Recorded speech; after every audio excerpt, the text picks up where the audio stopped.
Welcome once again. This is Pinnacle Professional College, and today we bring to you another lecture on strategic case study.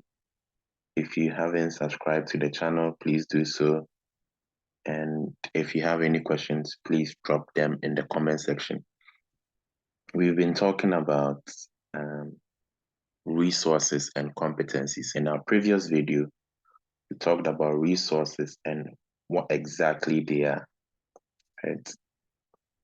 What are resources? We try to explain the categories of resources, and we also talked about the difference between threshold resources and unique resources. So these are very, very important. So today we'll be talking about competencies. We'll be talking about competencies. So what are competencies? Competencies are basically activities or processes in which an entity uses its resources. All right. So the competencies are basically activities in which an entity uses its resources. They are created by bringing resources together and using them effectively.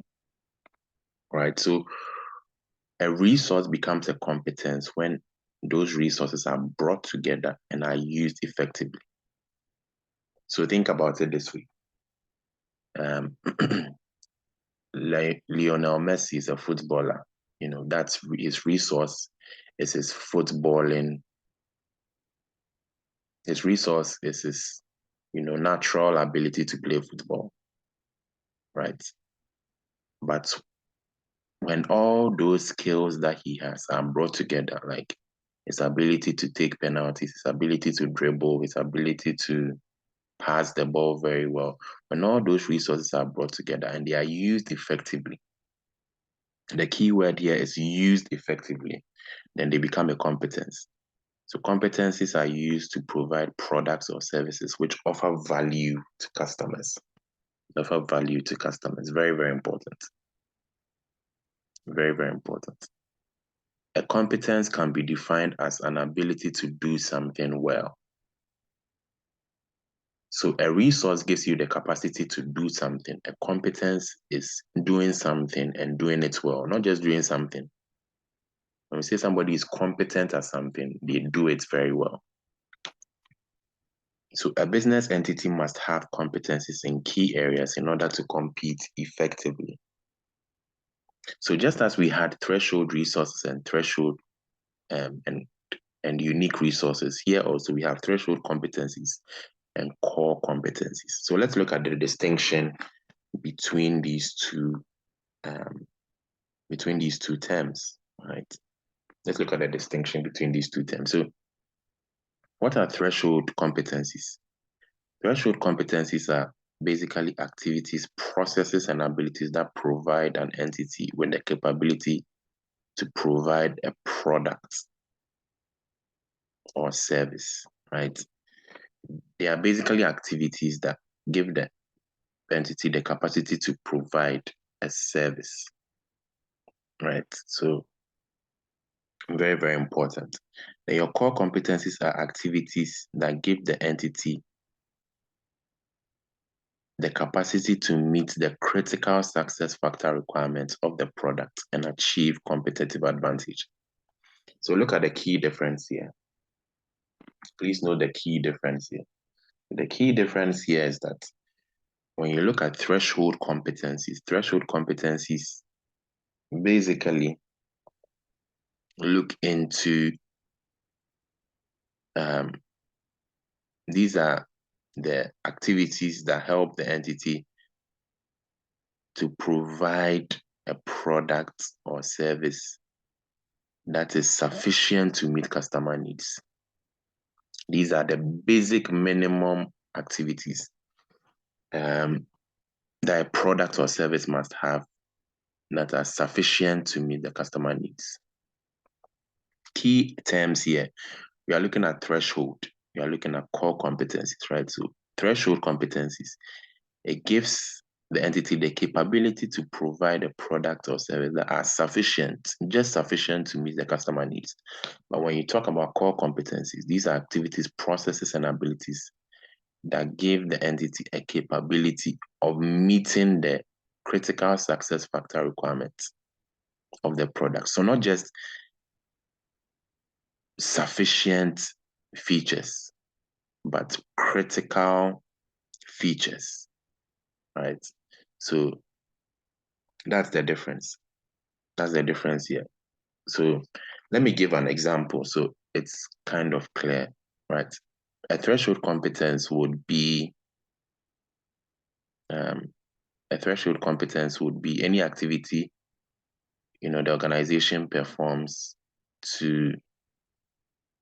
So, for example, if the organization is into producing phones, a threshold competence would be any activities the organization performs to produce a phone that is just sufficient to make calls, receive text messages, stuff like that. Basic features for a phone. Then core competencies would be activities that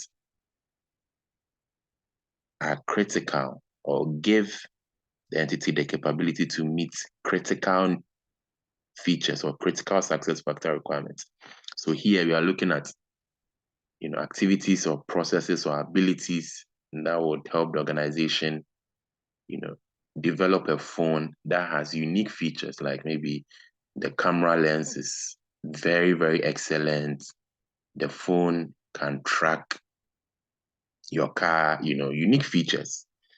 And it is in those unique features that the organization will achieve competitive advantage. So that's the difference. So threshold capabilities are the minimum capabilities, you see. I use the word basic. The key word here is minimum, basic capabilities needed for the organization to be able to compete in the market.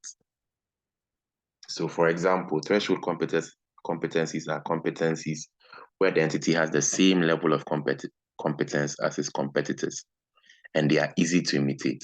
So threshold competencies are your minimum capabilities. To do really well, you need to have core competencies.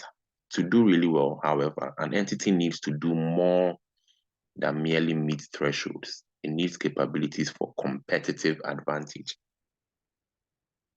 Capabilities for competitive advantage consist of core competencies.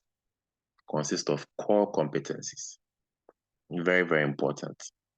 These are ways in which an entity uses its resources effectively, better than its competitors, and in ways that competitors cannot imitate or obtain. So you see the differences here. Threshold competencies can easily be imitated. Core competencies is difficult to imitate.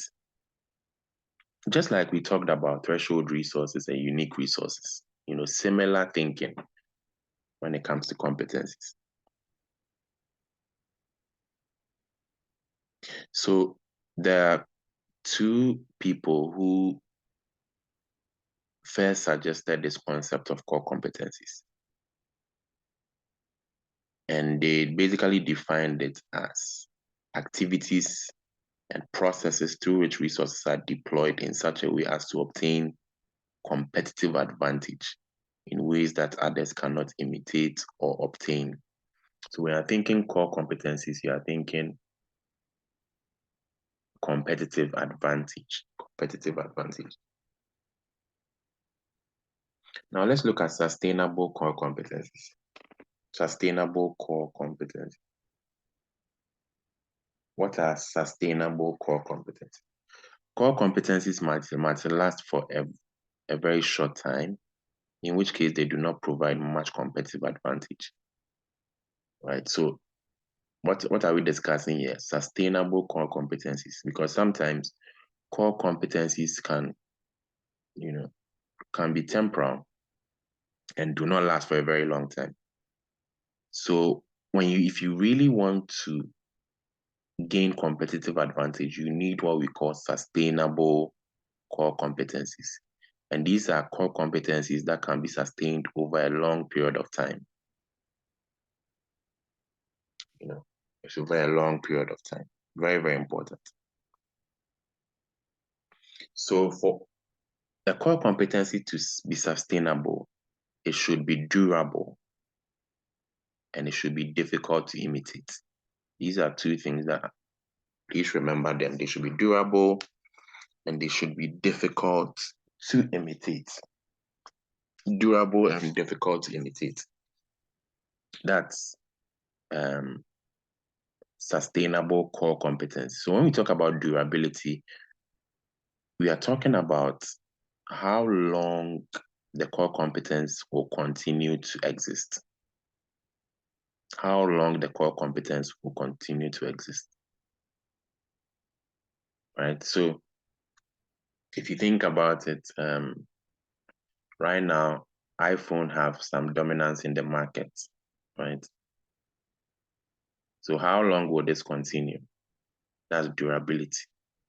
You have difficulty to imitate, right? How difficult is it for competitors to imitate? These are two things that define sustainable core competencies.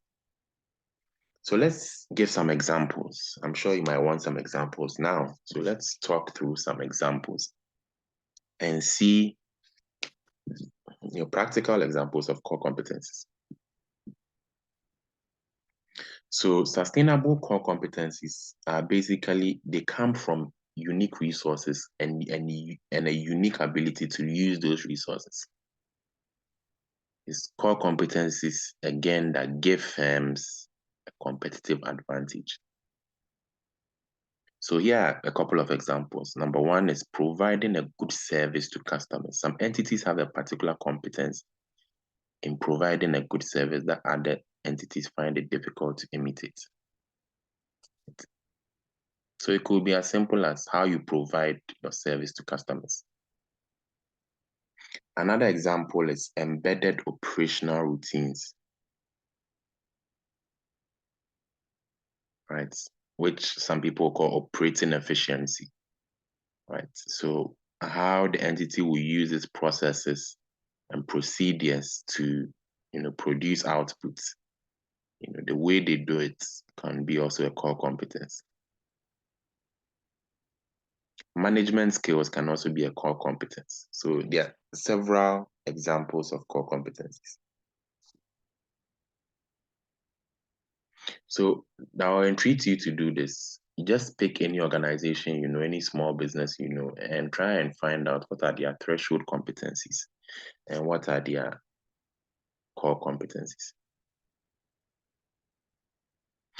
So core competencies or competencies and the selection of markets. Core competencies and the selection of markets.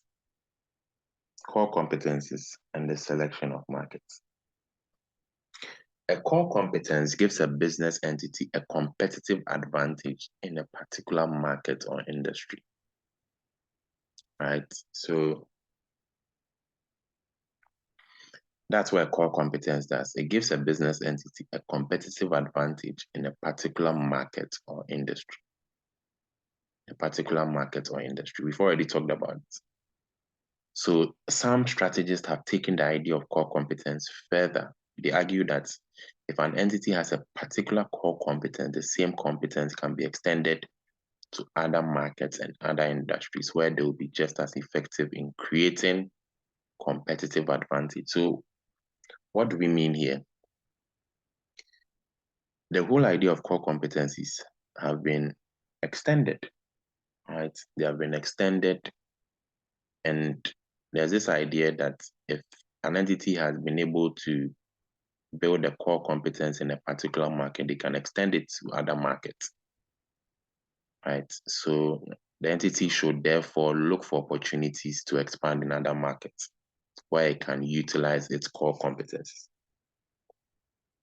A typical example is the Marriott Group, right? Marriott is basically a chain of hotels, right? And they've leveraged their core competence and acquired different hotels in different markets. Now, this is a simple summary of resources and competences. So I'm sure this will bring everything together. This will bring everything together. So please follow me very carefully. And if you have any questions, please do so. If you haven't subscribed, please hit the subscribe button.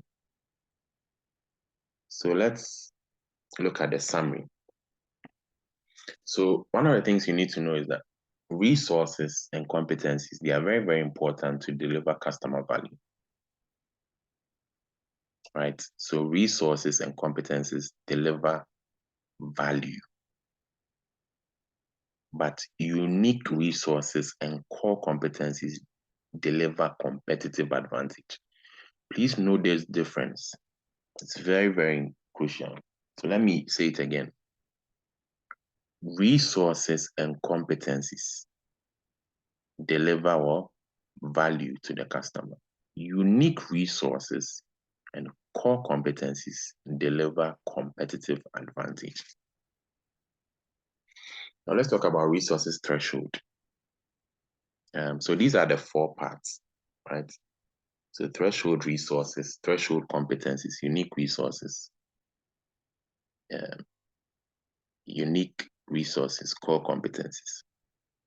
So let's look into these things. Now, so this simple diagram gives you an idea of what each and every one of them represents. So resources threshold or threshold resources, these are resources that you need to participate and survive in an industry, right? Threshold competencies. Okay, first let's focus on the resources bit, and then we'll come to the competencies bit.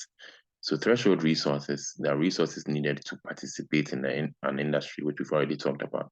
The unique resources, these are resources that deliver competitive advantage.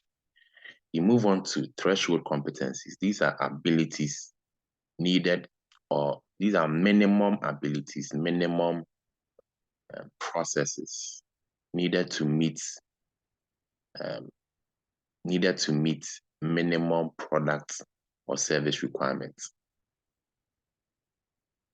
Very, very important. Let me explain that again. These are activities, abilities, or processes needed to meet the minimum product or service requirements. So the key word here is minimum. You have core competencies. These are activities, processes, and abilities that give competitive advantage because they are the activities and abilities that are needed to meet the critical success factor requirements of the product. So you see the difference? Threshold competencies, you are looking at minimum product or service requirements. Core competencies, you are looking at critical success factor requirements. Very, very important.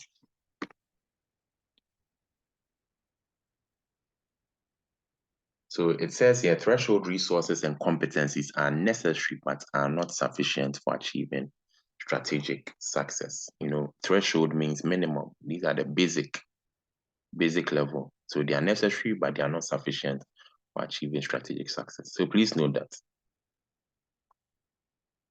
Now let's move on to capabilities and competitive advantage. Capabilities and competitive advantage. Capabilities and competitive advantage. So what is competitive advantage? It's any advantage that an entity gains over its competitors, right? So when we say competitive advantage, it means that one entity is better or has a competitive edge over another entity because it basically delivers more value to customers. So the premise of this advantage is value, customer value. The result of competitive advantage should be an ability to create added value, right? Added value that customers will pay more to obtain or create the same value, but at a reduced cost. So all we are talking about here is value. Customer value is what differentiates whether an organization will have a competitive edge over the other. So what are capabilities? Capabilities are simply the ability to do something. Very simple definition. The ability to do something. The ability to do something. The ability to do something. That's what we mean by capabilities, right? To achieve competitive advantage, an organization should have abilities. They should have abilities. They should have abilities. So that's what it means simply, right?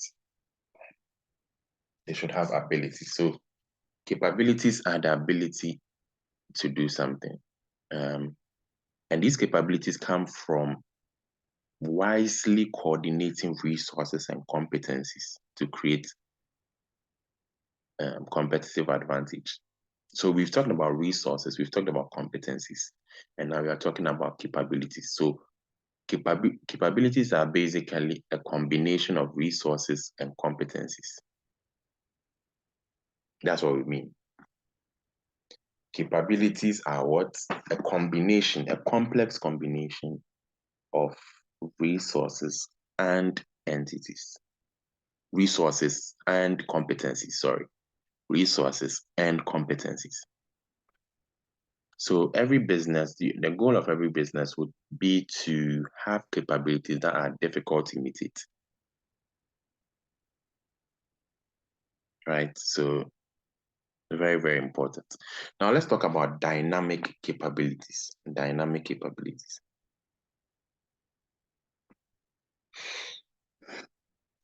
Dynamic capabilities. So when you hear dynamic, if something is dynamic, it's adaptable to a changing environment. That's what we mean by dynamic. Or say this person is dynamic. The person is changes with the times. Dynamic. So dynamic capabilities is basically the ability of an entity to create new capabilities by adapting to changing business environments. Right? So then dynamic capabilities adapt to changing business environments. It renews its resource base.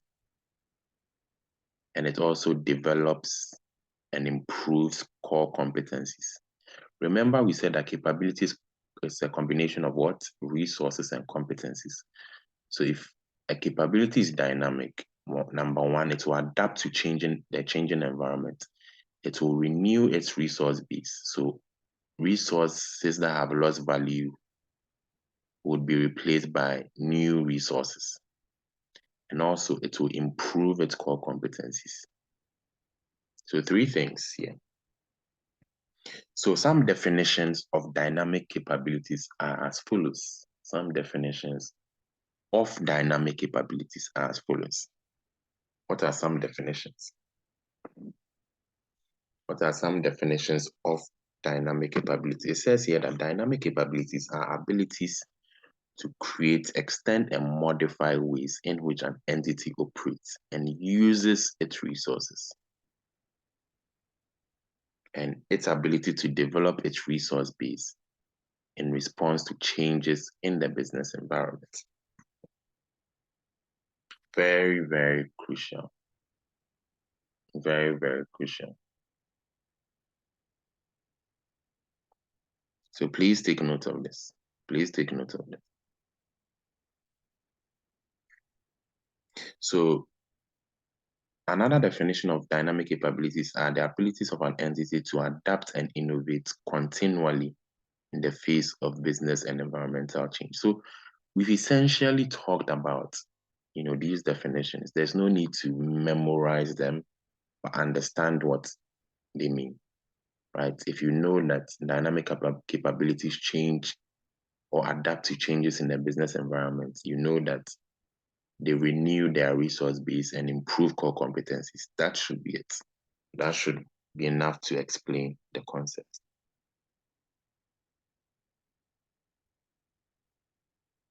Again, it says here that dynamic capabilities refers to the ability of an entity to respond to environmental change successfully.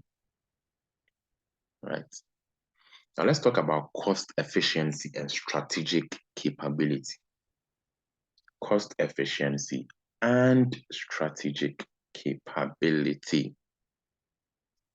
Now, Porter, again, you've heard Porter's 5 forces model. Michael Porter has created a lot of models. So Porter is arguing here that in order to achieve strategic capability, an entity must gain competitive advantage over its rival. So you gain competitive advantage by what? Adding value. Add value, and value can be in 2 ways. You reduce costs or you create something that has unique features. Cost efficiency to an accountant means minimizing costs. Right? That's what cost efficiency means to an accountant. Right? So when we say some companies cost efficient, you are not looking at reducing costs now, but reducing cost over time. The ability to consistently manage and rationalize and minimize costs. That's what we mean by cost efficiency. So the ability to minimize cost over time, that's what we mean by cost efficiency. And to have that strategic success and strategic capability, you need to be able to reduce costs. You need to be able to reduce costs. Cost efficiency has been described as a threshold. When you see threshold, always let the word minimum come to mind. So cost efficiency has been described as a threshold strategic capability. A cost efficiency capability is the result of both, right? It's a result of both, which is making better use of resources and improving competencies and capabilities. Always remember that when we talk about capability, we are talking about resources and competencies. It's a combination of the two. It's a combination of the two. So how can we achieve cost efficiency? How can we achieve cost efficiency?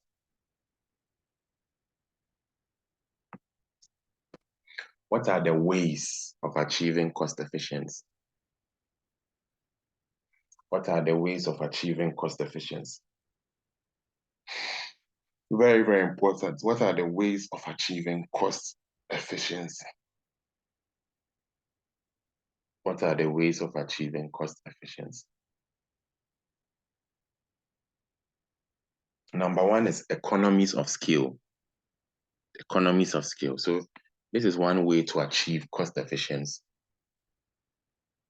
Right? This is one way of achieving cost efficiency. So what is economies of scale?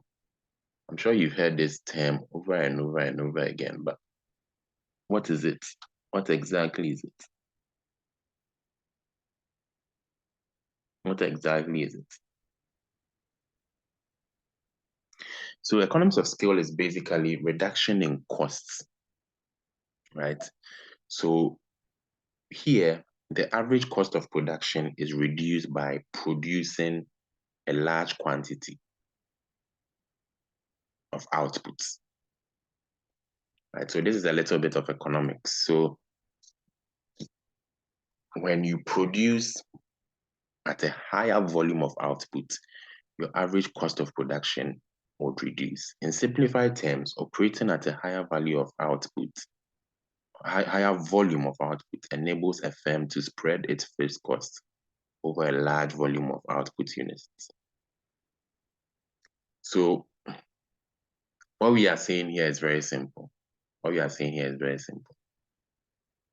As you produce more and more and more, right, your average cost per unit will drop because you are able to spread your fixed costs over a large volume of units. So what does this mean? Let me give you a practical example. So let's say an organization is they have a building, let's say a warehouse where they manufacture soap. So they have their machine that they manufacture soap with, right? That they manufacture soap with. So to achieve economies of scale, they need to produce more. right? So they move from producing 100 units of soap to, let's say, 10,000 units of soap, right? And as they do that, they increase the volume of the output, the average costs will drop. This is because their fixed cost will be spread over a large volume of output. So, for example, if the warehouse that they are in, right, if the warehouse that they are in, they are renting it, that's some kind of a fixed cost. Whether they produce or they don't produce, they will still pay rent for that warehouse, right? So they might as well utilize it very, very well by producing a higher volume of output. So now, if the rent is $500 per month, right? In that month, if they were able to produce 10,000 units of soap, they've taken advantage of that space very, very well, rather than if they were only producing 100 units of soap. So that's what we mean here. The average cost per unit drops. And then when you have like a increased volume of output, right? So cost efficiency often goes hand in hand with size because large entities can make use of economies of scale, right? So that's very, very important. Then you also have economies of scope. Economies of scope. In some industries, reduction in cost might be achieved by producing 2 or more products so that an entity that makes all the products achieves lower cost per unit than competitors that produce only one of the products. So economies of scope. So here you have moved on from a particular product to 2 or more products, right? So in economies of scope, there are certain cost advantages that an organization gains if it produces two or more types of products rather than just one. Right? So that's what we mean by economies of scope. That's what I mean by economies of scope. So let me give you a practical give you a practical example. So it's basically a situation where an entity's unit cost will decline as it seeks to produce a variety of its products, right? A variety of its products. So a typical example is if I decide to produce toothpaste and toothbrush and mouthwash, right? I will gain some cost advantages compared to someone who is just producing mouthwash. That's the whole idea here, economies of scope. Now, you can read this example if you want to understand more about it, right? But I guess maybe we can touch on it. So let's touch on it. So economies of scale, company A and company B are building construction companies. Both companies construct residential homes. Company A is much smaller than company B. Company B has been able to acquire a large share of the housing construction market because it's able to build lower cost houses than companies such as company A. It achieves lower cost by exploiting economies of scale, right? Because it's large, it can buy raw materials at lower prices by purchasing in bulk. It can also make better use of the time of its specialized workers. It can also reduce costs by buying its own construction equipment instead of hiring. So you see, because of the size of the company, look at the benefits they're able to get. They're able to buy raw materials at lower prices because they can buy in bulk. They can make better use of their specialized workers. They can buy their own equipment, etc. Now let's talk about economies of scope. Let's look at an example. Company C produces curtains and carpets. See, two varieties of products for both commercial customers and the retail market. It competes with Company D, which produces curtains only, and Company E, which produces carpets only. Company C might be able to achieve greater cost efficiencies than either Company D or E because it produces both. Very, very important. This was what I was seeking to explain previously.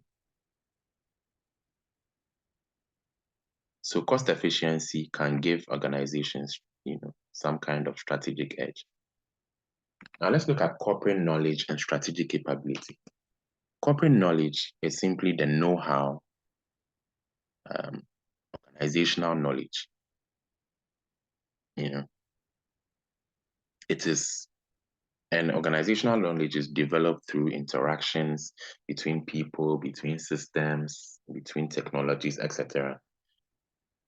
So when we talk about knowledge comes from the interactions people make with other people make with systems, etc. And this knowledge gives organizations a competitive advantage, right? And this knowledge can be specific to an entity, and it can be sometimes difficult to replicate by a competitor. It's something unique that a company owns.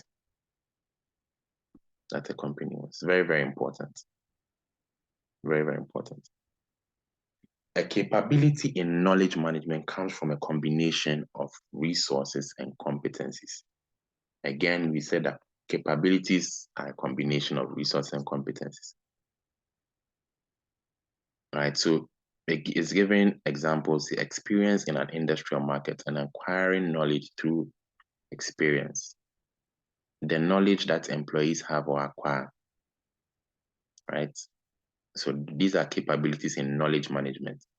The management of people, the management of systems. These are all capabilities when it comes to knowledge management. Experiences, employee knowledge, knowledge of systems, management of people, etc.